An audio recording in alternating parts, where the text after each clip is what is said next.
Well, hello everyone, and welcome to Uncivil Law. And the name of the channel becomes more and more appropriate with every passing day because we are moving into increasing interests of law as it relates to uncivility.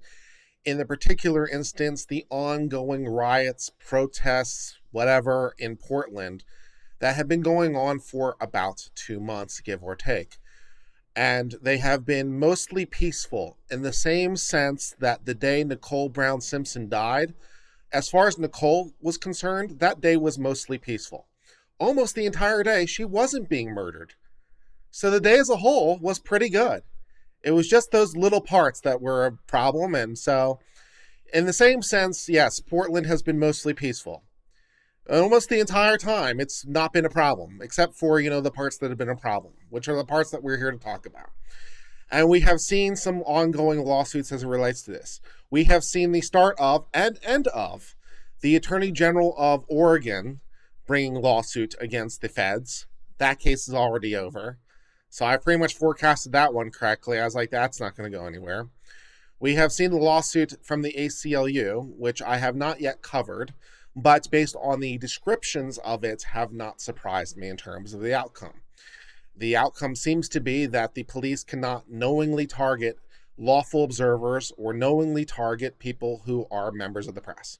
So they can continue to use their riot control measures. They just can't knowingly target people who are not rioters. So it seems to be, based on descriptions, fairly narrow in its construction and seems to require a lot of active knowledge from the police. So the outcome, as it's been described to me in the press, has not been particularly surprising as it relates to the ACLU. But here we are to talk about the third of these lawsuits. We are here to talk about the Wall of Moms, which thinks that they're an organization and is bringing suit against the U.S. government in its many capacities. So we are going to read this lawsuit and we are going to comment against it along the way, and we will try to forecast some of the outcomes that we might see, we might expect to see. Now, I do want to make a thing clear at the very start of this thing, which is I am a huge supporter of the First Amendment. I believe in people's right to protest literally anything they want. I believe in people's right to say nice things about the government, and I believe in people's rights to say mean things about the government. I believe in people's rights to advocate for change in any direction that they want. And I believe in a robust, free marketplace of ideas. However, that being the case, I wish to also make 100% clear I do not believe in rioting. I do not believe in looting. I do not believe in burning things. I do not believe in tagging courthouses. I do not believe in tearing down statutes of things without lawful permission to do so. If you want to get a group of people together and vote on it, then, go nuts. But I don't really believe in unlawlessness. I believe in lawful order. So I believe in people's right to march. I believe in people's right to stand outside courthouse. I believe in people to hang signs or display signs. I do not believe in the right of people to loot, pillage, burn, maim, or vandalize, commit arson, or any of those things. So I believe in the First Amendment. The First Amendment protects speech. It does not protect these acts that have been going on and have been continuing to go on in Portland for nearly 2 months. Yes, most people are behaving lawfully, but the ones who are not behaving lawfully, it's a riot. And so it needs to be dispersed. And that is my position on these things. I think that at this point, it is in the interest of the government to restore the order and allow people to protest in lawful means. What has been going on for 2 months in Portland has since well passed the point of lawful and has moved into the position of a riot, an unlawful assembly, at least in this lawyer's not so humble opinion. So we are going to analyze this lawsuit in the vein of trying to figure out whether or not First Amendment rights are being suppressed, or whether or not the rights of violent and destructive protesters are going on. So try to distinguish between these two things. I believe in the First Amendment. I do not believe in violence or destruction of property. So hopefully that's pretty clear. So we are going to read this lawsuit and we will comment on it along the way. This is filed in the United States District Court for District of Columbia, so immediately I have venue questions. We are suing the United States government and their administrative agencies, so presumably we have a right to sue here, but also we could sue in Portland. And so I immediately question whether or not this is the right venue.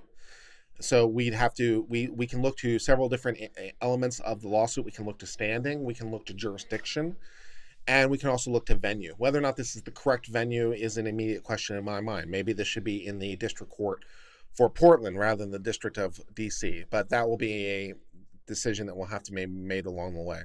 So we have Don't Shoot Portland and Wall of Moms and a whole bunch of individual plaintiffs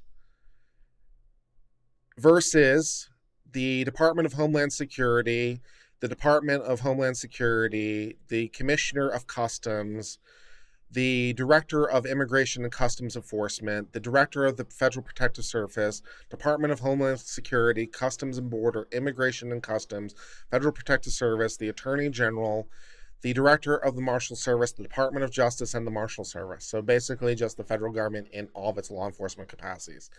So all that good stuff. And we have a whole bunch of people. So we will skip past the introduction because we got some just initial kind of, well, we'll skim the introduction. So we got plaintiffs are a diverse group of women-founded organizations and individual women in Portland, Oregon. So immediately, I guess we have to decide what women are. So maybe the people in Portland can figure that out. Am I a woman or not? I don't know. Maybe the people in Portland can tell me. Who are leading, participating in, standing solidarity with the historic protests against police brutality. Why are these women leading the support? Why are they leading these protests? I thought they were supposed to listen and just listen and not lead things. I don't know what the rules are. Since the death of George Floyd in May, plaintiffs have joined together to exercise their First Amendment rights to call for social change and to end systemic racism, which I don't believe is really a thing that exists. If you can prove to me the system that exists for racism, please do. Individual incidences of racism, sure. The system as a whole, what elements of it are systemic? What about the system is in its process racism? That's what I'd like to know. Plaintiff Don't Shoot Portland, a Black-led, community-driven organization, has coordinated mutual aid to support this protest. Plaintiff Wall of Moms sprang to life to participate in this protest and protect others from being hurted. And then we have a whole bunch of individual plaintiffs, which is always a good idea, because you always have to worry about organizational standing. And I don't think Wall of Moms over here can get standing, but maybe some of these individual plaintiffs could. So always a good idea to throw in some individual people. The movement for Black Lives Matter, of which plaintiffs are a part, have gained broad support in the United States due to the power of the message. Department of Homeland Security is who you think they are. Beginning in July the 4th, defendants launched Operation Diligent Valor, an unprecedented deployment of federal elements, in the defense word, to quell protests of police brutality by taking over Portland. I notice how the word quell and taking over are the only ones in quotes. I figure some other things that were not mentioned were not quite the same sentiment. The defense direction federal agents dressed in military fatigues and toting military gear have tear gassed peaceful protesters, including plaintiffs. They have probably tear gassed in ongoing unlawful assembly. Yeah. Made unlawful arrests without probable cause. Unknown, and otherwise used, unless these people individually say that they have. If any of these people themselves say that they have been subject to unlawful arrest, I'd love to hear about it. But if they're just saying, oh, we're aware of other people, they don't have standing for what happened to other people. Plaintiffs have been exercising their lawful rights, have been repeatedly injured by Department of Homeland Security on the streets of their city. They have been tear gassed night after night, left vomiting, unable to eat or sleep because of the toxic poison blasted at them. Maybe you should stop doing the rioting. That would be helpful. They've been shot at over and over with rubber bullets, beanbags, pepper spray, and a range of other projectiles followed at close range and with brutal effect. Brutal. They have flashbang explosive devices detonated right in front of them. Where were you standing at the time? Where were you standing in relation to this? Were you like right up on the police lines, as I've seen some of you do? Maybe that's a thing. They have been forced to speak and assemble in fear of not just bodily harm, but the possibility of sudden arrest without probable cause. Ooh, scary. In addition to violating the plaintiff's well-established rights to be free to speak and to assemble, freedom from unreasonable seizures, and due process. They betrayed a foundational principle of democracy. The federal government exercises only the powers the Constitution authorizes. Well, it's nice to see the left finally adopting federalism. I'll give them that. It's nice to see that the left has finally found the magic of federalism. Maybe the federal government shouldn't do all the things. Maybe they should only do the things they've been specifically authorized to. The left has found the 9th and 10th Amendments. Welcome to the party, my friends on the left. Welcome to the party on finding the 9th and 10th Amendments. I don't know what took you so long, but I'm glad that you're here. Congratulations on finding federalism and maybe thinking, hey, what if the federal government didn't do all the things? What if states had power and the federal government was only a government of, limited powers? What about that? Thanks for finding the 10th Amendment. Please don't lose it again. At this point, I would like to remind you that those limited powers do include securing federal properties, even under the 10th Amendment. But I'll take what I can get. Thank you for finding the 10th Amendment. Please don't lose it again. Other powers, including the general police power, are reserved to the states. Are we sure a conservative isn't writing this? Thanks for finding the 10th Amendment. The United States Constitution does not permit a federal domestic security agency or police force. In general, that's generally true. Although, again, we have to talk about Wickard. Without Wickard, we really wouldn't have the federal police force we did. So if the left wants to roll back Wickard and roll back the administrative state and roll back the entire concept of federal government overreach and bring back limited powers, I'm on board. Anytime you guys want to undo Wickard and you want to basically undo the complete pinnings for most of federal law enforcement authority, I'm totally on board. I hate Wickard. I hate it with a burning passion. It doesn't make any logical sense. So anytime you want to say, make the 10th Amendment great again, I'm your man. Let's go. Let's undo Wickard. That'd be fine. Yeah. If you guys don't know about Wickard, it was a case dealing with the taxation of wheat. And if you're wondering how the taxation of wheat has anything to do with federal police authority writ large, well, I've got about 80 years of constitutional law history to teach you about. But for the sake of our present argument, just take it as true that yes, this all began with the taxation of wheat on a guy's land, a guy named Filburn. As set forth below, Operation Diligent Valor exceeds the bounds of what law enforcement authority authorizes. According to the White House press secretary, the asserted authority is 40 U.S.C. 1315, which allows federal officials to protect federal property. It allows that in part, yes. But defendant's statement recently revealed internal memorandum and the conduct of officers far from the federal courthouse.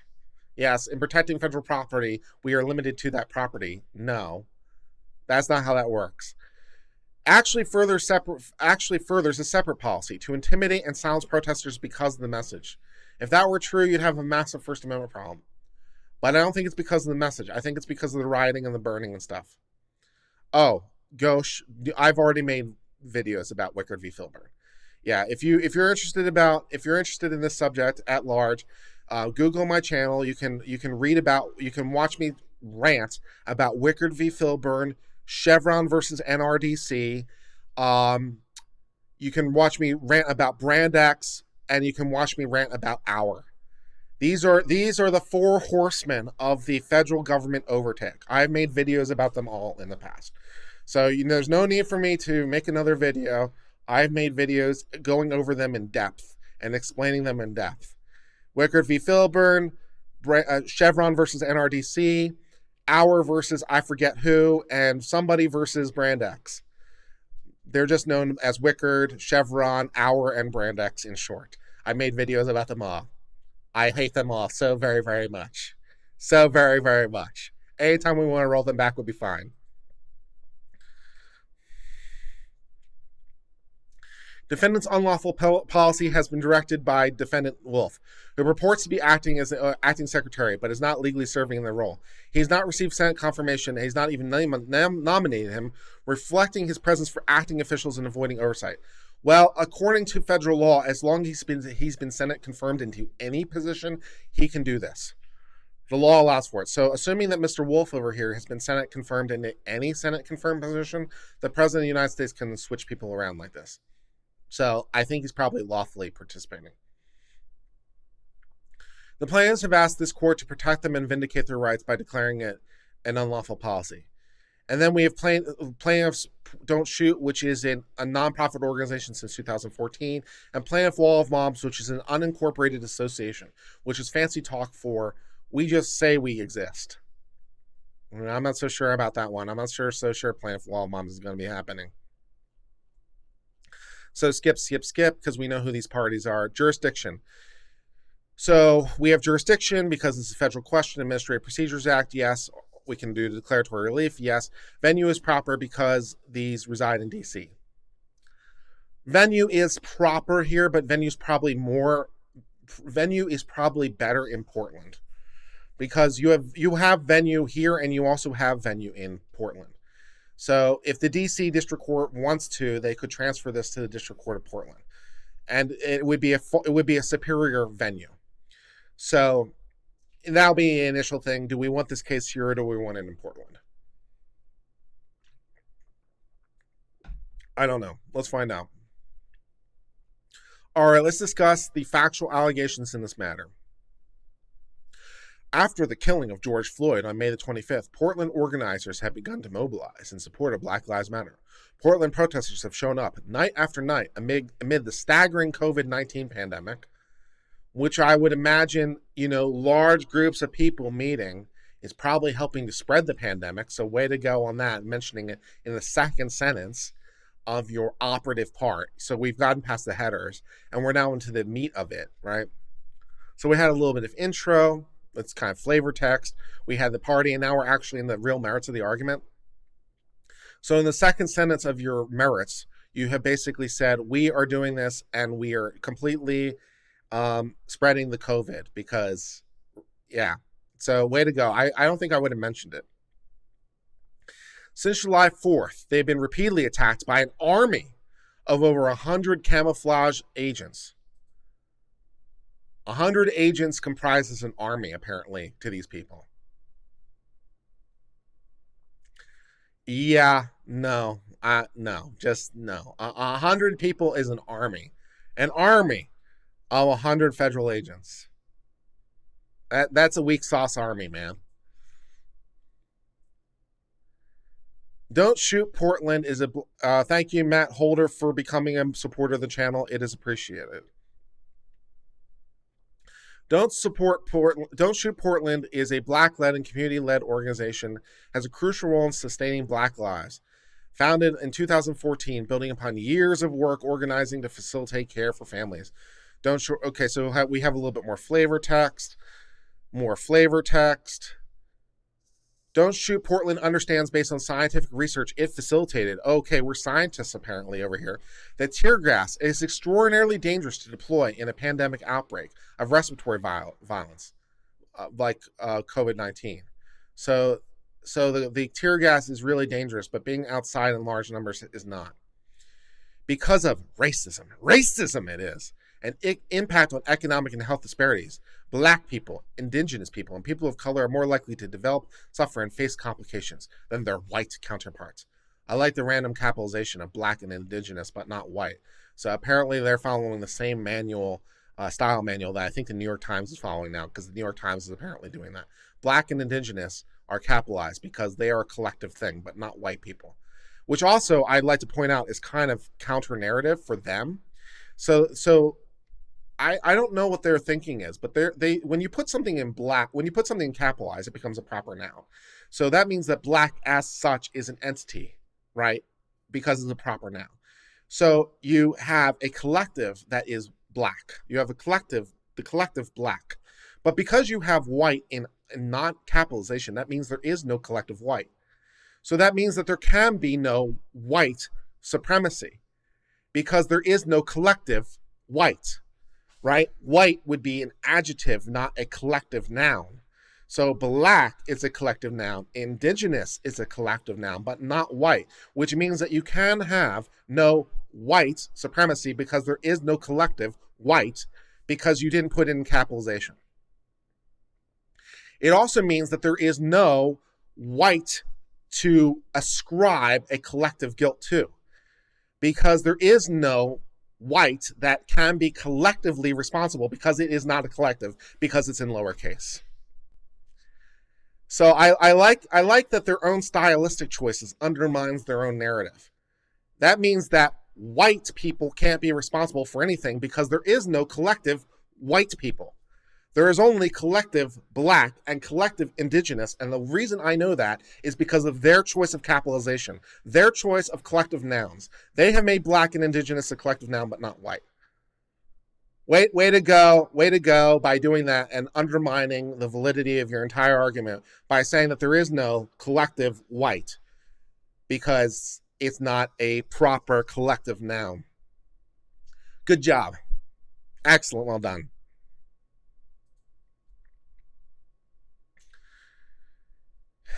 Since Operation Diligent Valor started, federal officers that have harmed Don't Shoot Portland's mission by destroying its mutual aid with tear gas and through other means. Plaintiff Wall of Moms was organized by Bev. It's organized by Bev.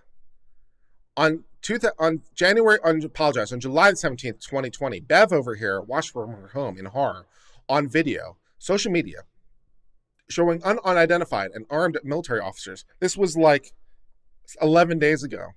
Grabbing a protester and putting them in an unmarked van. She saw news coverage of federal officers beating, gassing, and shooting protesters with less lethal weapons. She never thought something like that could happen in the United States of America. Federal law enforcement enforcing the law in my Portland? Oh my goodness. She felt compelled to do something as a mother, as a Portlander, and as an American who believes in the right to protest. Bev wrote a post in Working Moms Facebook group calling for moms to join protesters the next day and form a wall of moms to protect protesters, especially the youth, from federal officers' mean assaults. Within an hour, 70 moms had responded and were eager to stand up for those protesting against black Americans, the collective black, the capital B collective black. They are a collective. And also, when you have a collective noun, that means you can treat the collective as a homogeneous whole. In the same way that you can treat Wall of Moms as a collective because they're in capitals. Wall of Moms is in capitalization. That means it's a collective. And so in the same way that like you can talk about the ACLU or NRA or insert your other non-for-profit group into the sentence, you can treat them as a collective because they are a collective. It's a collective noun. So you can talk about the collective as a whole. You can obviously talk about members within the collective separately, certainly. So Bev is not the same thing necessarily as Wall of Moms. And in fact, they are not the same thing because they are different organizations with different capitalization. So Bev over here has capitalization because she's a person. She's an individual. And Wall of Moms is a capitalization. So they are a collective organization. She's a member of it, but not the same thing as it, right? Which means by her own capitalization, again, going to her own capitalization, black people are a collective noun. Which means that black people can, according to Bev, be treated justly as a collective. You can talk about black people writ large, according to Bev, because they're a collective noun. And because they're a collective noun, that means you can talk about the organization writ large.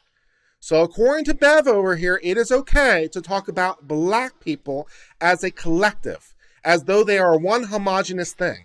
And it's okay in the same way to talk about indigenous people as a collective thing, as though although they are one homogeneous thing.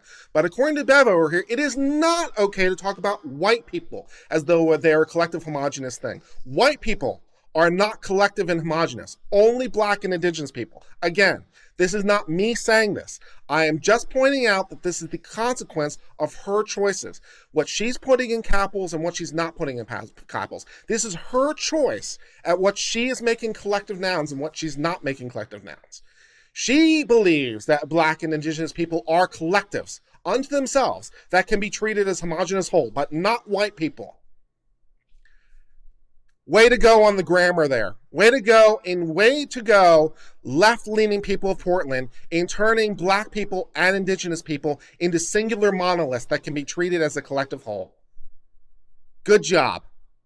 Not me, you. This is your language. These are the consequences of your choices. Wall of Moms, a collective organization that I can say is collectively treating black people as a collective.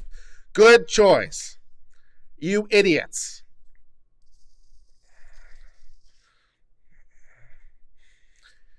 Bev reached out to Don't Shoot Portland for guidance on organizing the beginning of movement of moms for racial justice. The racial justice being treating black people and indigenous people as collective wholes. That apparently is a racial justice thing to do. Yeah. The first night of Wall Moms Force, July 18th, the moms attended a vigil. See, because, again, look, moms is in capitalization because moms is collective noun, referring to wall moms. So it's not moms singular or lowercase, like just moms. No, these are uppercase moms. They are the collective wall of moms, okay? So the collective wall moms attended a vigil organized by Don't Shoot Portland for this woman Harris, a young black woman who is part of the collective because the capitalization. She's not lowercase black, it's adjective, just describing her. She's part of the collective black that can be judged collectively because collective black, because uppercase, because collective noun. Good choice on your plural nouns over here. That's great. Whose murder was never investigated because the Portland police claim they were too busy policing the protests. Which, could be a reasonable thing here. Wall of Moms then went to the street outside the Mark O. Hatfield U.S. courthouse to form a human barrier for the young protesters, adjective young, not collective young. So young is not a collective. Young people are not a collective writ large. Young people are not a collective who are giving speeches. The moms collective did not throw anything or threaten officers anyway. They just shouted, "Leave these kids alone. Hey, just another brick in the wall." They hoped the presence of mothers in regular clothing would remind the federal officers that these protesters were young, lowercase, people calling for social change. That hope met a brutal reality when federal officers dressed for war blasted everyone, including Bev and Wall Moms, linked arm in arm with tear gas, flashbangs, grenades, and other munitions. I'm just going to guess off the top of my head that they're within a zone that had been declared an unlawful assembly because of the ongoing riot, and they had been warned many, many times. I'm just going to take a guess that the police did not immediately just go straight into canisters of pepper spray. I'm going to guess that was not exactly their first move over here. No matter how much harm her body suffers each night, Bev goes back to the protest to exercise her First Amendment. See, they're in capital because it's a proper noun. First Amendment is a proper noun. It refers to a thing, right? The First Amendment, it's capitalization because it matters. And protect others doing the same to further the movement for the collective black lives. The collective that is black. Wall of Moms attends the protest in solidarity with Portlanders, also a collective because it refers to a group, the people in Portland as a collective. Portlanders, capital letter, because collective noun. Like black. Calling for racial justice, withstanding violence from federal law enforcement every night. Among these protesters peacefully exercising or wishing to exercise their free speech rights were some people. Sir, this woman is a 22-year-old brown woman. Oh, okay, so I apologize. It wasn't just black and indigenous. It's also brown. Brown people also can, and according to her grammatical choices, according to Bev over here, according to her grammatical choices, brown women are to be treated as a collective entity unto themselves. Not me, Bev. Brown is a thing.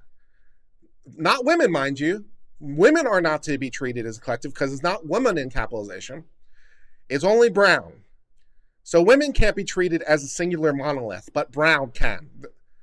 So she is a capital B brown person, part of the collective of brown. But there is no white collective because they don't put that in capital letters. Are we sure the Klan isn't writing this? That's why I want to know. So this woman is a 22-year-old collective brown woman who's witnessed and experienced systemic racism. Maybe part of the systemic racism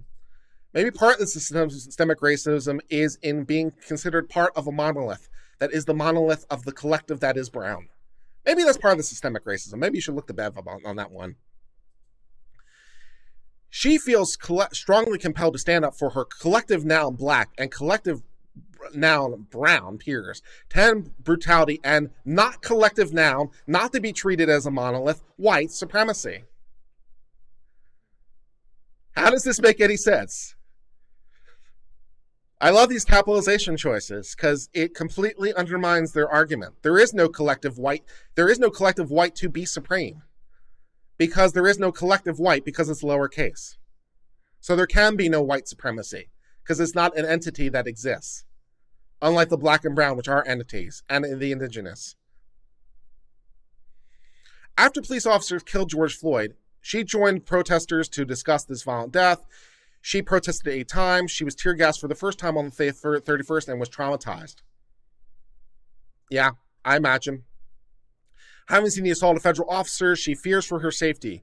Restrained her from participating for a full month, but the killing of capital B Black Portlander Dominique Dunn and Harris have inspired her to rejoin the protests. Over multiple nights, she's been hit with pepper spray that federal agents deployed to violently disperse gathered demonstrations, probably after warning you a couple times, I would imagine. Miss Hester is a capital B collective Black mother and grandmother who's been joining protesters. So mothers and grandmothers are not to be treated as a collective, only Black. Who's the racist in this situation? George Floyd came almost 3 years exactly after they were assaulted in Portland by Jeremy Christian, who made racist statements during the assault. The day after the assault, they stopped. Okay, now we're going to talk a little bit more about these plaintiffs.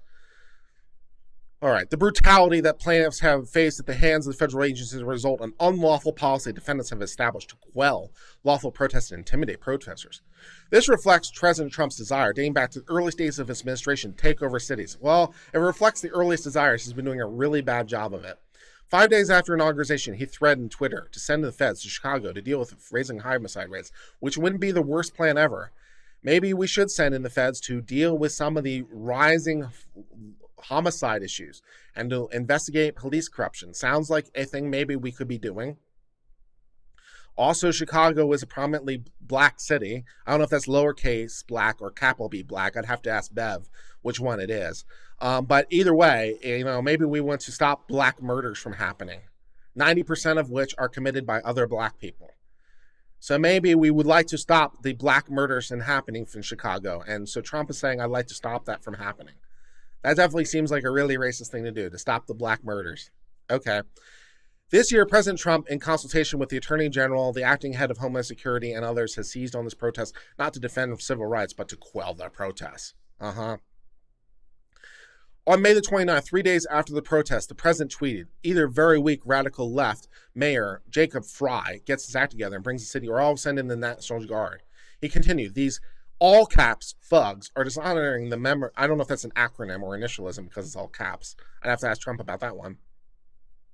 Are dishonoring the memory of Floyd, and I won't let that happen. Any difficulty will assume control, but when the looting starts, the shooting starts. President Trump's response to civil rights, and specifically his insistence they be shut down, which sounds like, stands in sharp contrast to his response to anti-quarantine measures. The federal government writ large doesn't really deal with health either. I thought you favored federalism. You were talking a little bit earlier about how the government's one of limited powers. So do you want the government to be one of limited powers or not? Because you're going to criticize President Trump for not doing more on COVID. But I thought you said the federal government should be one of limited powers. So they should not be the one taking primary control for COVID. I thought you liked limited powers now. I'm confused.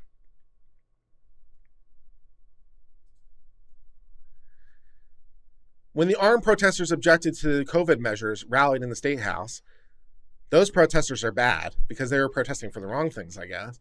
President Trump called them very good people, and the governor gave a little in response to the objections.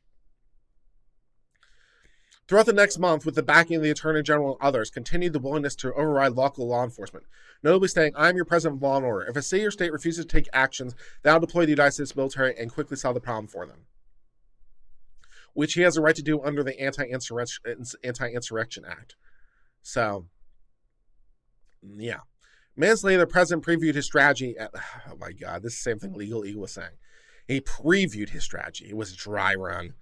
He previewed his strategy at Lafayette Square near the White House. Just after the speech, federal law enforcement forcibly removed thousands of protesters with pepper spray, smoke canisters, flashbangs, shields, and horses.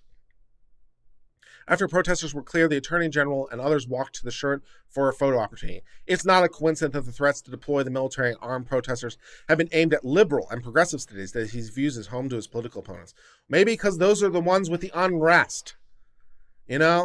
Not lots of stories of ongoing civil unrest in a lot of conservative-controlled cities. Mostly it's been the left-leaning cities that have had these problems.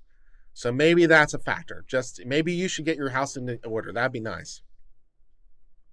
On June the 3rd, he claimed that super liberal mayors like Minneapolis were undermining local enforcement, requiring the administration to bring in the National Guard to take care of it. Yeah. And on July the 20th, President Trump told his administration is taking action because we're not going to let New York and Chicago and Philadelphia and Detroit and Baltimore and Oakland, all pretty left-leaning cities, yes. We're not going to have them all really run by the left. The Department of Homeland Security is the national law enforcement with more than 60,000 agents working under its auspices. But President Trump has installed an unprecedented number of top officials at Department of Homeland Security without seeking advice and consent, as it requires. Indeed, his handpicked individuals leave this crucial entity without any opportunity for Congress to vet. The last secretary resigned. The current purported active secretary is the second consecutive person to serve in this role without being going through Senate confirmation, though no Senate confirmed person has been for nearly 500 days. Yeah, President Obama did this a little bit too. I wouldn't necessarily say to the same degree, but he did this too. I know he did it, for example, in the case of ATF, which went for a fairly long period of time without a head being nominated, let alone confirmed. So, yeah, President Obama did at least some of this, because I know Department of ATF had an unconfirmed head for a very, very long time, and President Obama refused to nominate anybody. I don't know if it was 500 days or not, but I know it was more than a year. During this time, President Trump has not nominated a candidate. As detailed in his paragraph, Director Wolf's appointment violates the law. Dr. Cuccinelli has never been confirmed. As a judge and the secretary found one of the federal laws governing the use of force officials, now we're talking a little bit about the defendants. President Trump's reliance on acting officials deprives Congress of its role to oversee appointments. These consequences are now playing out on the streets of Portland. Very sad. As President Trump makes repeated threats to send in law enforcement, defendants sprang into action to carry them out. They're springing. President Trump issued an executive order. The executive order purports to respond to state and local officials' abdication of their law enforcement responsibilities with response to these protests. The order directs the federal government to provide personnel to assist with the protection of federal monuments, memorials, statues, and property, which is well within federal providence because it's within their federal control. Pursuant to the order, Director Wolf announced on July 1st the formation of a Protecting American Community Force within the Department of Homeland Security. It's charged with conducting ongoing assessment of potential civil unrest or destruction and allocating resources of people and property, including potential surge activity, ensuring the continuing protection of critical locations. Sounds like a thing the federal government can do because it's federal property. The defendants selected Portland as the first deployment, which seems logical because they're the ones with the longest ongoing civil unrest. On or about July the 4th, the Director Wolf ordered federal officials to Portland in what defendants have deemed Operation Diligent Valor. Since the protests began in May, the Hartfield Courthouse and other nearby buildings have had graffiti written on them and suffered property damage such as broken windows. Which is like, hey, federal government, they've been tagging your property and destroying your windows. That would give you cause to protect your property. So thank you for admitting to the reason that the police can be there, because you're the ones tagging and destroying their windows. This damage would become the purported justification for deployment, an unprecedented use to police in American City. It is a justification. The federal government has an interest in protecting their property. That's a thing they can do. Especially when local officials are not doing it, they might have to send out more agents. So yes, it's an unprecedented number of officials, but it's also unprecedented that Portland is not trying to clear its own streets. So they have to send more to protect the property because you're not doing it in Portland. So yeah, it's a lot of troops, but it's a lot of troops because, yeah, never mind. Ordinarily responsible for federal property lies within the scope of Federal Protective Service, which has 1,000 law enforcement officers. Sure. In addition, Homeland Security may transfer other employees to the Federal Protective Service for duty in connection with this property. Department of Homeland Security's designated are limited actions only to the extent necessary to protect property and persons. True, but that allows them to investigate crimes and to protect property. It doesn't restrict them to the grounds. They can go outside the grounds as part of that mission. Defendant Wolf designated approximately 114 agents as agents for this purpose. Those agents include the Border Patrol, an elite unit that serves high-risk warrants and raids stash houses. Seems like an organization that might be able to deal with riots because they would have the right gear. These agents are trained to use weapons from pistols to sniper rifles, but they're not trained to police mass protests. I'm sure they can figure it out. On information and belief, Department of Homeland Security established a policy bore little connection to limited purpose, specifically established a policy to intimidate and deter protesters because of their views through means of surveillance, use of militarized and unidentified force, the excessive deployment of crowd control measures such as tear gas, pepper spray, and less lethal munitions, and warrantless arrests or custodial detention without probable cause. Again, if any of those people who have been detained or arrested would like to bring a lawsuit at any time, we can talk about that. But you don't have you can't bring third-party standing. You can't do that. The Marshal Service was also present in Portland, operating side by side. Yes, the Marshal Service is the one that protects courthouse. So the Federal Protective Service in general protects federal buildings. Yes, the Marshal Service is, well, they're the agent of the court, to be more proper. They do things besides protecting courthouse, but they're the ones that normally do the screening for people as they're coming into the courthouse as the Marshal Service. They also execute federal warrants, and they are the agents for the court. So when a federal court issues an order, they're the ones that execute that to hand it, to give service and stuff like that. So yeah, the Marshal Service would be the one you would be expecting to be principally involved with protecting courthouses. They're the one that's part of their bread and butter. Federal Protective Service protects federal buildings writ large. The Marshal Service protects the courthouse. That's their specific mission in life. So sure, the Marshal Service was involved. Yeah. Statements by the White House reveal that Operation Diligent Valor and the policy are intended to quell the protests, not to protect federal property. President Trump's claimed that far-left mayors are escalating their anti-crop crusade and violent crime is spiraling in their cities, which seems like a fair observation of reality.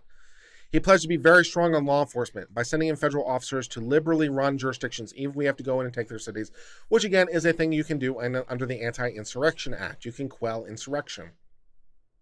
At the moment, they're not doing that. They're just protecting federal property, but they certainly have the authority to take further steps.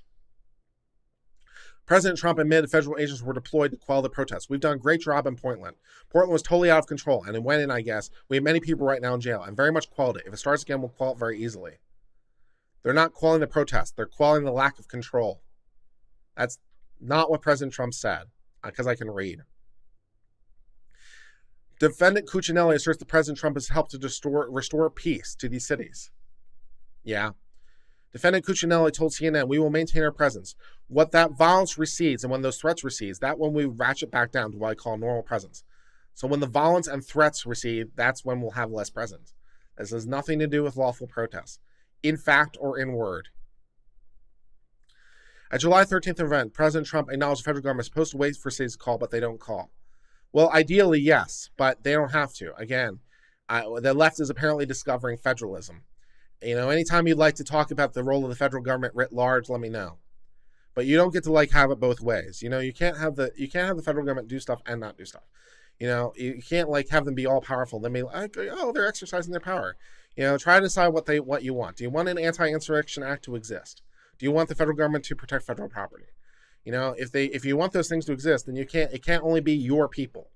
It can't only be when it's your administration. If you want an Anti-Insurrection Act to exist, then okay, that means all presidents get to use it. If you want the federal government the ability to transfer people around, then okay, all presidents get to use it. If you want them to be able to put any Senate confirmed position into a Senate confirmed position by transferring them, okay, all administrations get to do it. You don't get to pick and choose who has the reins of power. You can maybe choose what kind of power they have, but not who exercises it. So do you want them to have anti-insurrection acts? Do you want them to protect federal property? Do you want them to have a 10th Amendment or not? Make up your mind on some of this stuff is what I say.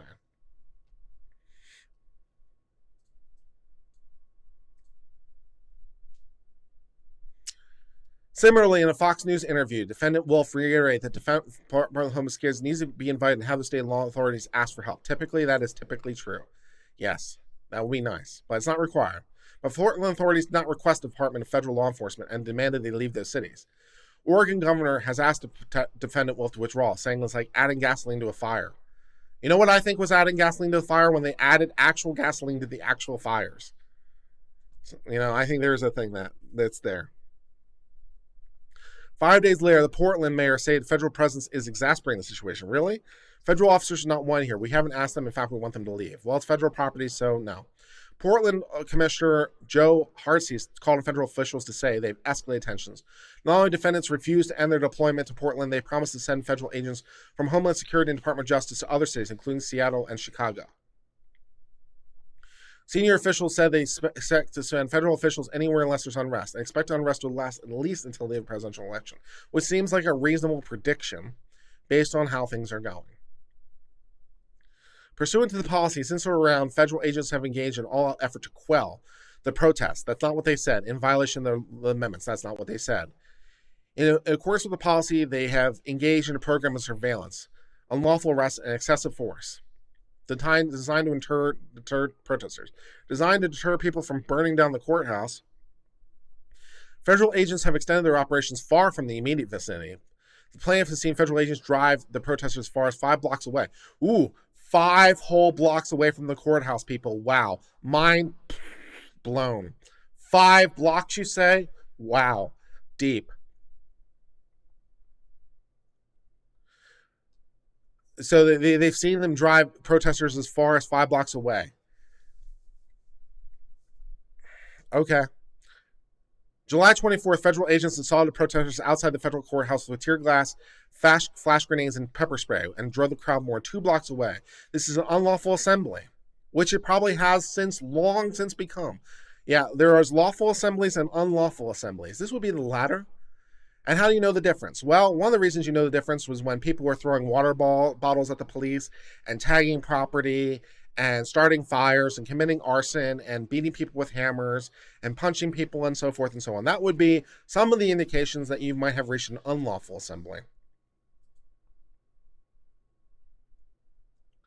Widespread surveillance. Oh my God, the feds are looking at things.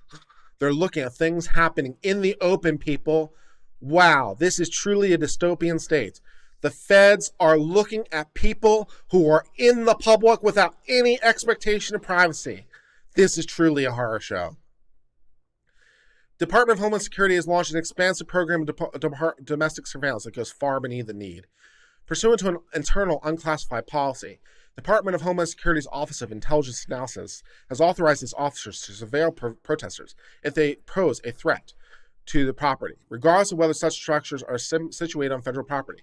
Well, if there's damage of public monuments, then yeah, they can surveil those. The feds have the right to look at things.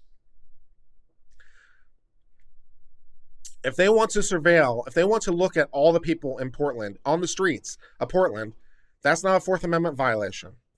There's no reasonable expectation of privacy on the streets.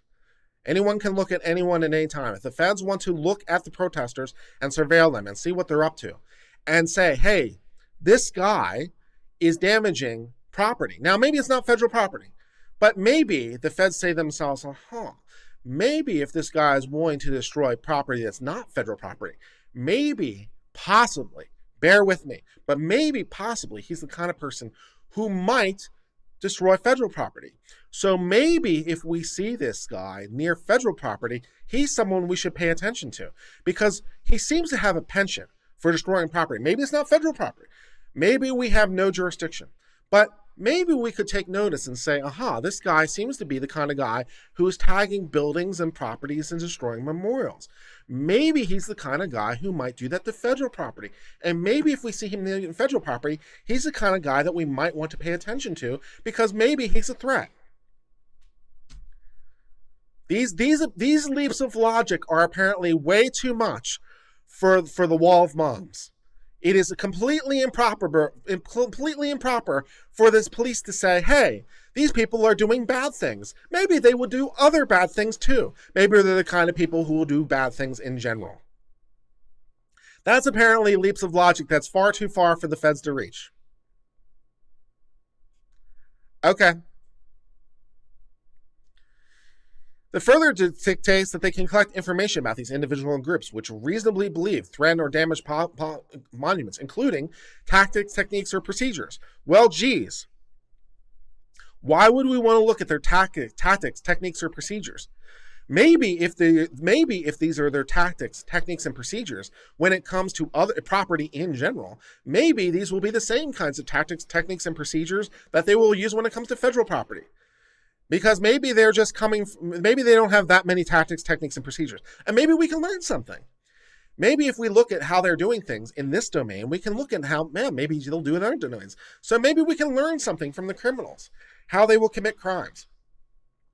So the federal government has tasked the intelligence gathering arm of the Department of Homeland Security to look at how criminals are committing crimes, with probably the intention of, if we learn from those techniques, tactics, and procedures, maybe we can protect the federal property too. This is a bridge too far, man. We can't learn from the criminals. Department of Homeland Security is the bad guys because they're learning from the criminals. Can't do that for some reason. In other words, defendants are operating under a directive that minor property damage to non-federal property, well, what's minor property damage is somewhat in the eye of the beholder, but whatever. A threat the agency for the first time characterizes as a matter of Homeland Security, well, it does seem to threaten the Homeland Security, yes, justifies a significant expansion of the sweep of the authority to collect intelligence on residents. Well, to the extent that it is intelligence that's happening in the public, there's no reasonable expectation of privacy. So if the federal police want to look at what people are doing on the streets and take notice of it and say, these people are doing bad things, maybe they'll do other bad things, and these are the techniques and tactics and procedures they're using, maybe they'll do that again, and maybe we can learn something from it, and maybe we can protect ourselves against the threat because we sense a threat. Wow. The federal government are just complete jerks, guys, because based on minor property violations, whatever that is, they're trying to learn something and protect federal assets. They're truly the horror show, guys. Department of Homeland Security is the bad guys. In case you can't tell, I'm completely unimpressed from this complaint so far. Upon information belief, the policy authorizes agents to detain protesters without probable cause. If you knew that, that would be really helpful. Right about now, you'd be quoting from the policy and saying, please do this. Which he doesn't say that in the policy, incidentally, which is why we're not quoting it. Many of the arrests have been made by agents in unmarked military-style camouflage, operating unmarked vans. They bear no resemblance to the usual MO of Federal Courthouse Protective Services. Wow, that's the stupidest thing I've read all day. Yes, it does not fit the normal MO of the Federal Police Services. You are correct. Normally, the marshals wear suit and tie. They're pretty easily distinguishable, and usually they have like a name placard. So or they kind of wear their name placard like that old school like detective badge stuff. But normally the Federal Marshal Service is in suit and tie. I have met them many times because I've gone through a federal courthouse many times. They're nice people, they're nice people, and you don't want to screw with the marshals, and because they will kick your ass.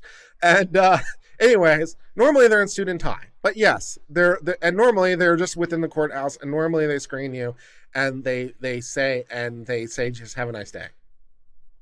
But yes, they're acting outside the MO. You think there's any reason for the Federal Marshal Service to be acting outside of its normal MO? Can you think of any reasons? For example, at approximately 2 a.m., Mark Pettibone, okay, this guy, again, if Mark here wants to bring a lawsuit, anytime Mark wants to bring a lawsuit, let me know. But we can't complain about what happened to Mark. And also, a judge has already laughed in your face about what happened to Mark. They laughed in the Attorney General's face, to be more proper, but still. According to the agents, they jumped down and started charging at them. I wouldn't exactly say what they did was charging. They walked quickly, but the men, who have since been identified as Border Patrol, arrested them, searched them, and took them to Hartfield Courthouse, where he was detained in a holding cell. Officers read him his Miranda rights, the horror. After he declined, he was released. Officers never charged him with a crime or explained why it's happening. Doesn't mean that he won't be charged at some point down the line. In an account of one of these arrests, the federal government admitted that they never had probable cause. Did they, though? You're not at this point like quoting anything the federal government actually said. If the federal government actually meant they never had probable cause, which they may or may not need because it might qualify as a Terry stop, but we'll look past that. Whether or not we could get into whether or not that qualifies as a Terry stop. Moving them away, probably too much for a Terry stop, but we could get into it. But if the federal government actually admitted they never had probable cause, now would be a great time to quote that, which you're not doing. The video of the arrest shows two combat uniformed, masked, and helmeted officers grabbing a man. As the federal service described in the press conference, the officers followed the man and forcibly removed to another location to question him, which might be within the scope of a Terry stop. That's, again, we'd have to really look at that and really think about it if we're thinking about a Terry stop. If the officers were detaining them for the purpose of Terry, normally that wouldn't require you to move them or allow you to move them. But if the officers were doing it out of a concern for their own safety or the safety of others, like it was happening in the middle of an ongoing conflagration, you might be able to use Terry to move you to a different place for the purpose of questioning. Again, I'd have to really think about it, and I have to look at some case law, but it doesn't strike me as immediately absurd. Like normally Terry would not allow you to move someone from place to place. But if you had specific cause, you might be able to do it. So you might not need probable cause. Because that's why I'm trying to figure out. If we're under Terry, we don't need probable cause. We need reasonable suspicion. That's why I keep raising the issue. Because if we were in a Terry stop, we only need reasonable articulable suspicion. If we're doing an arrest, we need probable cause. So trying to figure out whether or not this is a Terry stop or not is why I'm asking that question, because I have to figure out which of those standards apply. So this government official admitted officers were interested in the man because they seemed among the crowd, but they had no specific reason to believe he aimed the laser pointer. Okay. The officers never had probable cause, to detain. They don't need probable cause to detain. They need probable cause to arrest and not to detain. Standing near another individual who had broken law cannot be reasonable ground for law enforcement to arrest someone.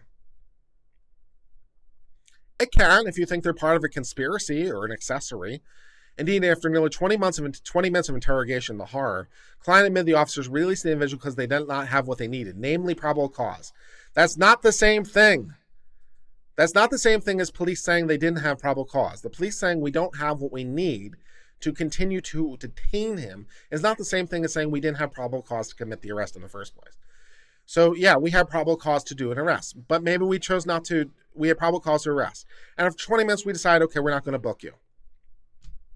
Does that mean the arrest was improper even if it was an arrest? No, it doesn't necessarily imply that. The police made a different decision at that point. So was it an arrest? I don't know. Did the police have probable cause? I don't know. They simply said they didn't have what they needed to book him, which may or may not suggest things, but it's not quite the same thing as the police saying we didn't have probable cause. No.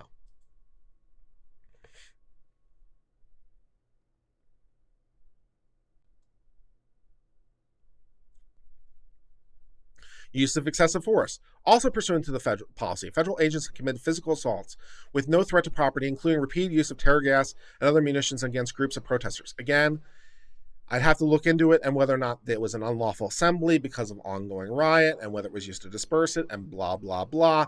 So, and also whether the police gave warning, which I imagine they did, and it's also been going on for 60 days. So there's a lot to be factored in to this legal analysis. Right, we have to look to the facts and what did the facts say and what happened.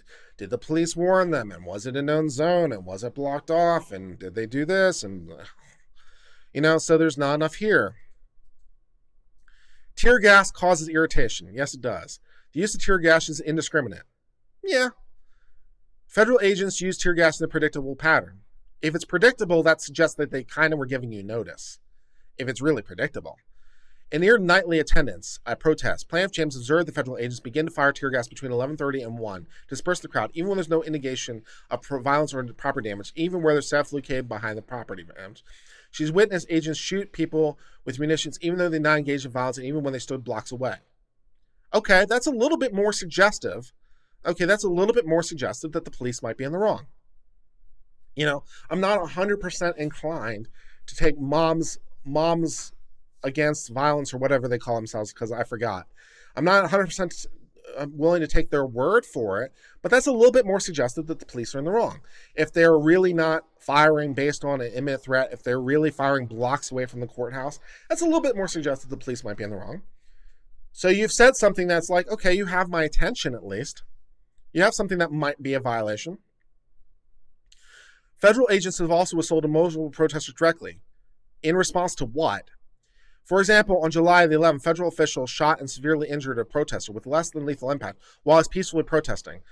Were they trying to shoot him? Was that what they were trying to do? If they were trying to shoot him and they knew he was lawfully protesting, that would be a bad thing. If they were trying to shoot someone who was nearby and they missed, that's a little bit different. This person was only recently released. His skull was fractured and underwent facial reconstructive. Also had a tube to drain blood and vision problems. He also says difficulty with impulse control. I'm not sure that was a problem necessarily afterwards, but whatever. In another incident, a wall of heavily armed federal officers sprayed pepper gas. So-called pepper balls are projectiles that will release the substance that has the effect similar to pepper spray, which is a little less indiscriminate, which is nice.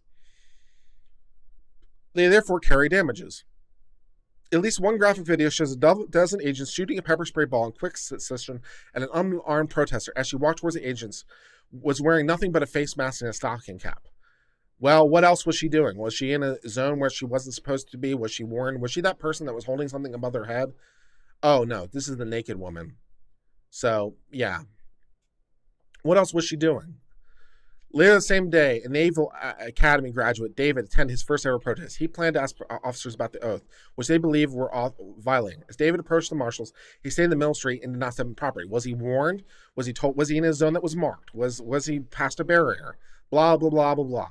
Nevertheless, officers pushed him back and did not retreat, began beating him. Yes, we saw that part of the video.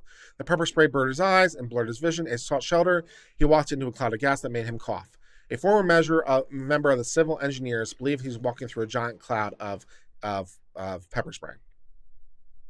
David later learned that they had broken his right hand. He will need reconstructive surgery. What else was going on? Was he warned? Was he in his zone? Was he, you have to know more stuff. Defendant Wolf was engaged in policy and designation as these agents for this purpose. He purports to be the acting secretary without legal claim. The appointments clause. Okay, so now we're getting to the background of whether or not he's the lawful head of the agency, whether or not he can give lawful orders. Okay, so the appointment clause says how you appoint people. The Secretary of Homeland Security is a principal officer. Yes, he is. And the appointments clause requires that person be appointed by the president with advice and consent. Yes, advice and consent of the Senate is correct. But as I was pointing out, you can move anyone from any Senate-confirmed position into any other Senate-confirmed position. So as long as he was Senate-confirmed into any position, you should be able to do this. Federal statutory law explicitly requires the Secretary of Homeland Security to be nominated and confirmed. Yes. The Federal Vacancy Reform Act is the exclusive means of temporarily authorizing someone to perform functions, which for the appointment is required to be made by the President with advice and consent of the Senate. Yes. So this is how you do it if there's a vacancy for a Senate-confirmed position, which is what that language means. Under as many provisions, it limits the time during an office may be filled by an acting official. In general, a person serving as acting office may serve the office for no longer than 120 days. I think that this has been violated by all administrations writ large. Again, I think this was violated by Obama, at least as it relates to the ATF, but you could double check me on the facts on that one.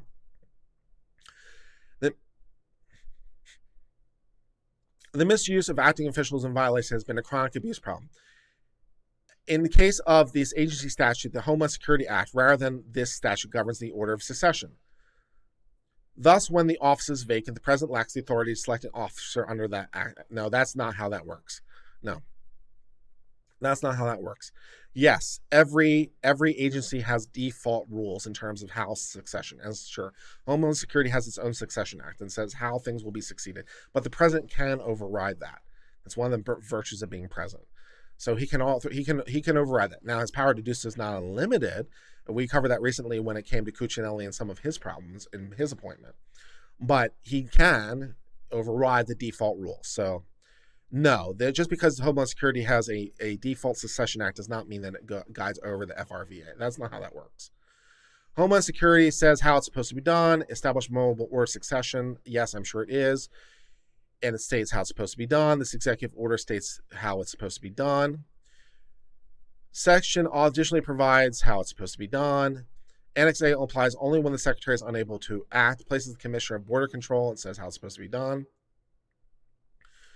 On or about April the 9th or 10th, Nelson issued an amendment. Again, by explicit terms only apply when the secretary is unable to act during a disaster or catastrophic emergency. Okay. The Annex S does not apply to succession in case of resignation of Homeland Security. I'm sure it doesn't. Did not apply in direct changes. Despite the order of succession, who was then serving commissioner, purported to assume the role of acting secretary. Okay. It shouldn't be a problem. Under the orders, however, 2 other Senate-confirmed officials were ahead to succeed office. These are default rules. As long as it is a Senate-confirmed position, the President of the United States can do this. The President of the United States can skip its normal default rules. Because before succession was unlawful, under the orders, he has no valid claim. No, I don't buy that legal argument. I think he has legal authority. This is a Senate-confirmed position. Yes, you skip the normal rules of succession. The Department of Homeland Security rules, as well as every agency known to man, sets out the normal rules for succession. But the President of the United States can, in fact, override this. And so the President can, and it doesn't even have to be within the same agency, incidentally. That's how broad the power is. Any Senate-confirmed position and to any other Senate-confirmed position. So it doesn't even have to be like, it was the third in line within the Department of Homeland Security, but it didn't even have to be that. It could have been the secretary, it could have been whatever the lowest Senate confirmed position is for, say, Department of Education. I don't know why you'd want to, but you can. You can appoint, the president can put any Senate confirmed position into any other Senate confirmed position. So the fact that it's third within the agency, if the President of the United States does it, he can do it. So no. Find the lowest Senate confirmed position anywhere, and you can put them there. It's, the lowest Senate confirmed position in the IRS is now the secretary of whatever for no particular reason. The President of the United States can do that. The resignation and purported succession, like one change the position without force of law, blah, blah, blah. Blah, blah, blah. So the only question might be whether or not the President of the United States did it. That's really the only operative question here. Did the President of the United States do it? And to be the acting Secretary of Homeland Security, you would imagine the President had to do it, because otherwise how could it come to be? So you would expect this to be done by the President. So if the President did it, then it's valid. If not, then you might have a legal problem. So my only question is, did the President do it? If so, then you're toast. Don't shoot Portland's mission is frustrated. I don't care. Wall of Moms doesn't really exist. Wall of Moms doesn't have standing because it's not a real organization. Wall of Moms doesn't have standing. They can't bring this lawsuit. There have been some bad things. Some individual members have been hurt. The individual members can have standing. So Wall of Moms is out. But these individual people might have standing because of bad stuff they've hammered. Injury from tear gassing, that should do the trick. Tear gassing. Let's see if how these individual plaintiffs have done. Some tear gassing. So shot at with some stuff, that would do the trick. That should give them standing. So some of these people look like they have standing. Some of these people, I'm not so sure on some of their standing. This person's fear of protest, I'm not so sure about their standing. So some of these individual standings, I'm not so sold on, but some of them have standing. But some of them I'm not so sure. All right, here's a bunch of stuff we would like. So we've gotten into the what do I want section of this. For the 90 of you who are currently watching the stream, if you have liked this legal analysis so far, if you'd be so kind as to give it a like. And for those of you who really like it, there is a join button. And for 99 cents a month, you too can be a supporter of the Uncivil Law family, because I'm just guessing that this stream might have been demonetized. It's possible. And it would be nice to have some financial support to help counter the algorithm, because I'm not getting support from YouTube. So, if you would like me to cover more things like this, your financial support is an incentive, because otherwise I have to feed the algorithm, and, I just assume not feed the algorithm. So your financial support helps me cover things freely. So I appreciate all of it. Thank you. All right, so here's a bunch of stuff we would like. The Administrative Procedure Act. Yes, the Administrative Procedure Act is the thing that generally allows you to sue the government writ large. So the Administrative Procedure Act is definitely a thing to use. It requires you to hold aside actions that are bad. Any order, department acted outside their statutory authority, probably not. The statute may designate employees, including employees. The statute is not as officers beyond the extent necessary. You're there. Deploy these as a policy to intimidate? No. Exceed statutory authority? No. Establishment of the policy, no. These officers and agents have done warrantless arrests. Let them bring a lawsuit. Statement from authorities have made clear that that's what they're trying to do. No. Department of Homeland Security is therefore outside its authority. No. So count one, no. Count two, APA required hold aside. Act arbitrarily and capriciously. No. Designation is improper. No. By deploying officers to quell protests, that's not what they're trying to do. The other justification is a pretext. It's not a pretext. It's really happening. It's not a pretext. What are you talking about? The only justification I have put forward is some stuff. These actions have violated. No. Count three. Defendants' practice of violating physical stores against demonstrators to remove them is manifest by protesters a repeated threat to deploy violence against racial injustice. Maybe. Individuals have threatened protesters to engage in this third quorum of this. Maybe. Violent actions and threats are based on viewpoint discrimination. I don't see that. By depriving them of the rights for their views, no, I'm not really buying count three. Count four. Defendants have adopted a practice of deploying physical force without provocation to compel destructors to move. They have a right generally to, the police can generally, time, place, manner restriction. It's intermediate scrutiny. If they are generally telling you that you have to be so far in order to protest, as long as it's a substantial government interest and it's tailored to the restriction, then yeah. And you're probably there. So, yes, they are restricting your time, place, manner restriction, but intermediate scrutiny, as long as they're not doing it based on viewpoint, which they're not. They're doing it because you're rioting. So, it probably passes intermediate scrutiny if I had to guess. To force them to leave the protest area without warrant or probable cause, no. Count five. Have adopted a practice of deploying service without provocation, warning, or legal grounds. Maybe. If there's no provocation, warning, or legal grounds, and if they're not giving you warnings and it's not manifest from the situation, maybe. Using physical force, for not limiting pepper brawls against when they're engaged in peaceful protests, including for the purpose of leaving protest areas, violates. Maybe, especially in the use of force. So, yeah, the general order to move is probably lawful. Again, you'd have to look at it, time, place, manner restriction, intermediate scrutiny. So you'd have to ask, how far are they asking you to move, and what is the interest, and is it tailored to the situation stuff. But probably can get there under First Amendment analysis. The use of force is more interesting because now you're not under a First Amendment analysis, now you're under a Fourth Amendment analysis, because now you're talking about use of force, and you're talking about people being seized and otherwise controlled using force. So you're under a Fourth Amendment analysis. So if you can show the force is unlawful, then you have a Fourth Amendment problem. For the federal government, they have a Fourth Amendment problem. So if they've been ordered to move to a reasonable distance, and again, reasonable is not really strictly the right word, because reasonable would be if we were under rational basis, which we're probably not. We're probably under intermediate scrutiny. So if they moved it to I don't have a different word other than reasonable. If they moved it to a acceptable, I guess, distance within the meaning of the First Amendment's intermediate scrutiny analysis, that's okay. If they're using force to force people outside the zone, then you were looking to the reasonableness of that force, and it'd be a little bit more fact specific.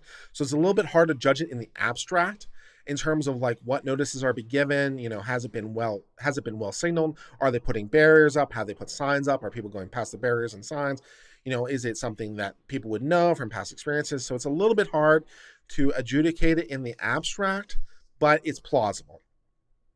So if they can get past the standing issue and the federal court wants to look at some of this stuff and sort of the use of force analysis, you might be able to get past some of that stuff. So the First Amendment analysis doesn't sound that promising. The use of force analysis is a little bit more promising. It's, again, especially if you can show indiscriminate use of force against people who are lawfully observing, which, again, to be lawfully observing, they'd have to be within a lawful zone. If they were outside the lawful zone, they wouldn't be lawful observers. So we have to ask some predicate First Amendment questions before we can get to the Fourth Amendment analysis, but there's some stuff here that, maybe, there's some stuff here that might work. If you can show especially if you can show they're deliberately targeting people who are lawfully protesting. If they're deliberately shooting people with pepper balls who are just lawfully protesting, then your Fourth Amendment argument's easy for the people. So it depends where on that fact continuum you are. So depends. First of all, you have to get to the standing issue. I'm not sure all that says get standing. You might have to get this a little bit developed, but some of this use of force analysis might work. Count 6, violations of the APA. Upon designation and belief, defendants have adopted a policy of crowd control measures without probable cause. They continue to follow this policy? Yeah, I'm sure they do. Similarly, upon information and belief, they adopt policy of deploying U.S. Marshals to intimidate and deter protesters. That's not really what they're trying to do. Okay, count 6. Department of Homeland Security, Wolf is performing these functions. His purport change is invalid and void. That's going to be a no. 6. Department of Homeland Security may be appointed president only with the vice consent. The true secretary, that's true. The order of succession is governed, typically it is. So the question here is, did the president make a change? Did the president issue an executive order or otherwise bypass the rules? And is it a Senate confirmed position? If so, then count 8 goes nowhere. Count 9. Because he's unlawfully appointed, he has no actions. Well, if he's a Senate confirmed position, you can do this. So your best arguments here are probably your use of force analysis. You can't get anywhere from the police surveilling people. You can't get anywhere from the police observing things that are available to be seen. You're probably okay under the First Amendment. They probably have set up zones that meet time, place, manner restriction because, again, it's viewpoint neutral. We don't really care what you're protesting. We just care that, you're protesting it in a way, and we need to create a lawful barrier. So as long as it is tailored to the situation, you're probably under First Amendment analysis. 5 blocks sounds a little far, but then again, the Portland area has been under quite a lot of protests for quite a long time. So again, these questions are fact specific. If you had gone immediately to 5 blocks on day 1, there's probably be too much. On day 60, it sounds a little bit more plausible because you have to keep escalating it. So again, fact specific. What were the steps taken? What was the kind of notice given? How far is the zone? Why is the basis for it? Is it tailored to it? What is the interest? And so forth and so on.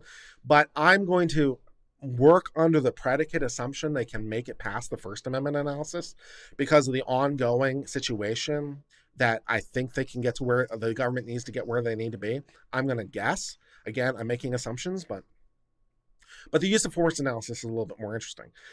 Are they using force in a use of force continuum? Are they purposely targeting people who are not a threat? That would do it for sure. Have they given warnings? Are there barriers? Are there signs? Have they given notices? Have they given warning? And so forth. Have they made publications? Have they, what exactly is going on? So it's fact specific in terms of the use of force continuum. But some of this stuff sounds okay. Some of it, maybe you'd have to know a little bit more about the facts. And of course, there's the standing issue. But these force continuum stuff is a little bit more promising. So here's, we'd like to declare that Congress has only authorized them to prefer specific stuff. Sure. Department of Homeland Security directives that purport to assess deployed to under the auspices to operate a policy to imitate, defer, no.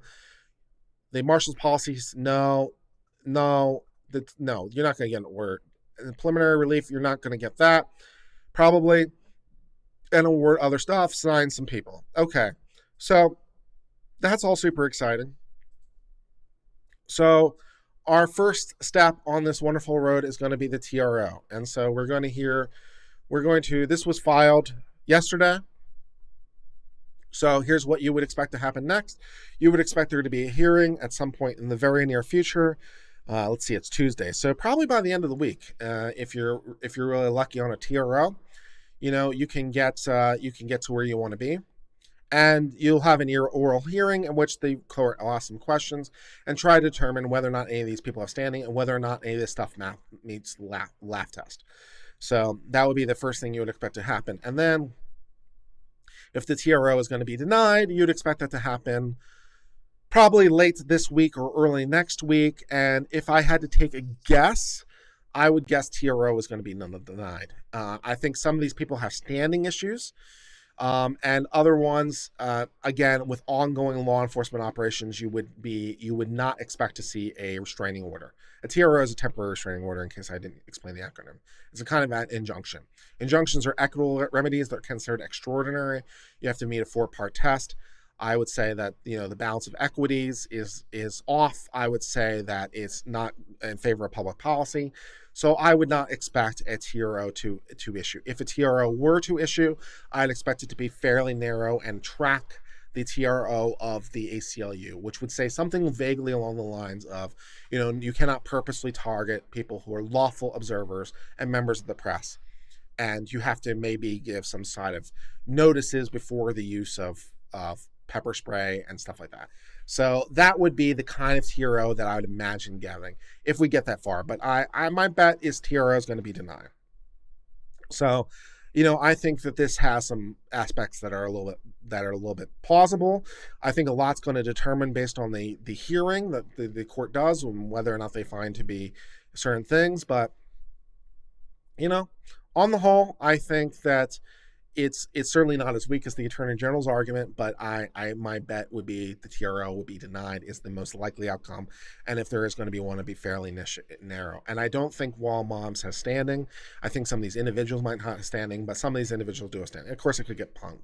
The whole thing could be punted on a standing issue. I have read this, and read it, so I'm not, obviously making the finding that someone has standing. It just looks like some of these people might have a claim. But if Mr. Pettibone, or whatever his name is, wants to bring a lawsuit, any time would be fine, but he's not a party to this suit. So, that's all that good stuff. So, there's a few good points, but I think a lot of it's weak. And of course, the other really good point is going to be whether or not Chad over here, this acting head of Homeland Security, is a Senate appointment and was appointed by the president. As long as he's Senate confirmed and it was done by the president, I don't see a problem with that appointment. If it wasn't, then yeah, there might be problems, but I don't see other problems with this. So I think, the policies seem to be in line with everything. So we'll see. And we also learned from capitalization that there's such a thing as the collective of Black, and the collective of Indigenous, and the collective of Brown, but not such thing as collective of white. So that was all kinds of interesting revelations. If you liked this analysis, please be so kind as to like it before you leave. Thank you very much. Thank you for the one new member. It is always appreciated. I hope you enjoyed this. I hope this was good legal analysis and provide you a contrary point of view. I understand my friend Leonard French did a legal opinion of it earlier today. I didn't watch it, but it's my understanding that he thought a lot of this was a lot more plausible, and generally thought that it was a little bit more favorable. So I'm giving a more skeptical eye to this. I think that the government is probably broadly acting properly, especially given the length and scope of the ongoing problems. They have a right to investigate federal property. They have a right to look at things that are happening in the general public. They have a right to try to restore order to some degree, and they, under the Anti-Insurrection Act, can go even further than they have if the president so chooses. So, so far, I think, as people who watch this channel know, I criticize the police plenty. I criticize the police if I think they're in the wrong. So, this is not about me just thinking the federal government is the greatest. It's me trying to look at the facts and trying to factually adjudicate it and be like, okay, who's in the wrong? Is it the police? Because sometimes the police are in the wrong. I give the police plenty of crap. But I'm not sure today is that day. It looks like the police are probably broadly in the right. And so, we'll see what the court does, and we'll definitely cover more of this, because we can't cover the Attorney General lawsuit because that's over. So if this goes anywhere, maybe we'll cover it. And if it turns into a injunction, if it turns into a lack of standing, then we'll do another video 6 days from now, and we'll be like, well, that lawsuit's over, so that was quick. So we'll see if we're going to do another one of those or not. But until later, my friends, hope all is well. Till later. Cheers and goodbye.